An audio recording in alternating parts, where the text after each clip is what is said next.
The pressure is going to be on governments to say now, well, we've had this stimulus spending, let's cut back. So the important thing is to, in a sense, not cut back.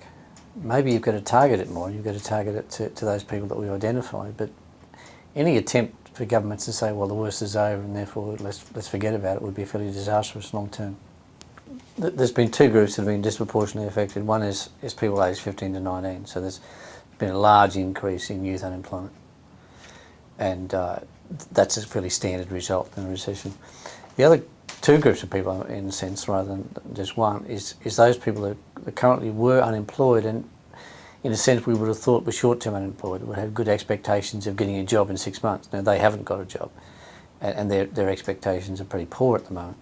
And the third group are those people that are essentially underemployed, that have lost hours, been reduced to casualness or part-time status, and therefore again their long-term prospects are not that good unless there's either continued stimulus or a direct targeting of their problems. Got to target certain spatial areas around Queensland for special intervention, where people have got transport problems, accommodation problems, and in a sense motivation problems. There's been programs, particularly in the UK, where there's been subsidised transportation, where people have simply been guaranteed free transportation to the cities.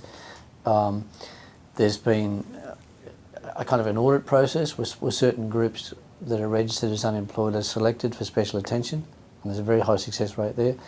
There's been matching process between local employers and unemployed people in the group.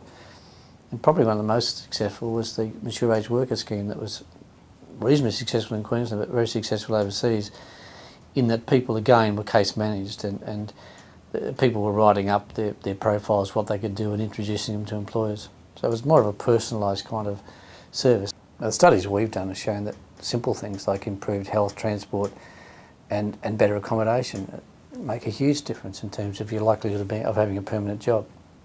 Those people who became long-term unemployed and or didn't get into the workforce in that sort of 18-month window where there was genuine labour market restrictions, then they have to be identified, and I suppose they can be identified by the fact that they are long-term unemployed and recent long-term unemployed, and basically case managed, because they represent a small window of people who basically left out, and they're not socially excluded because they're visible, that they're registered for unemployment or they're looking for work, but they've been unsuccessful for 18 months.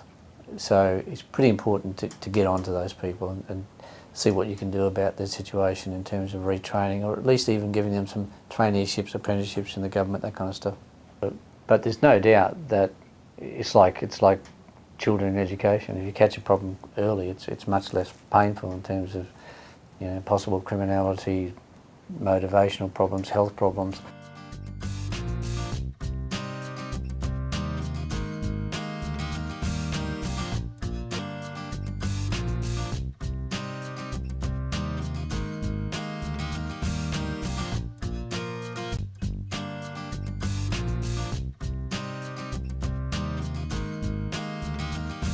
I was pregnant with our youngest at the time, and we had 3 little boys that were still under school age, and I ran around for 2 weeks trying to find a new house to lease, but we couldn't find anywhere that would suit our needs. Time was really against us. It came down to, I think we had 3 days left to move out, so I took a day off work to find somewhere.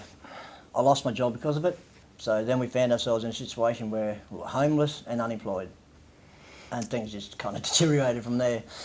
We were living in a car. a little Ford Festiva, well, with 5 of us in it. I mean, we've had the same house now for 5 years, which, believe me, stability, especially for the children, is a very important thing. Since we've been in this long-term accommodation, like, we've been able to stabilise, you know, our children going to school. They've been attending the same school. You know, we've been like a job, working and stuff like that. Mark's had a job, so I've been able to get back into the workforce. It's the ongoing family support where, okay, things are going really good, you're all fine now, that's cool, but then something comes up 6 months later or you know, 12 months later, something else happens. By staying in touch. And it's the fact that they continually support you when crises do come along, like something happens and they get you in touch with other people that can help you out with those situations. When the global economic crisis hit, I lost my job again, you know, and things started to go downhill. You get behind, you know, and then you know you might be faced one week with choice. But what do? Do I pay bills or buy food? Both are important, and sometimes you're not able to meet all of the expenses and requirements. They've given us the skills that we needed to deal with government departments and to help ourselves. You know, like I said, I just got the construction white card. Another bow in my pack to help me get a job.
As a result of the global financial crisis, we're seeing a lot more families coming through to access our services, families that we wouldn't usually see. So everything's gone up, food, schooling. I think that through doing some early intervention, we get to stop people before they slide too far. So we're catching people before they go into homelessness and having to come through the system with nothing again.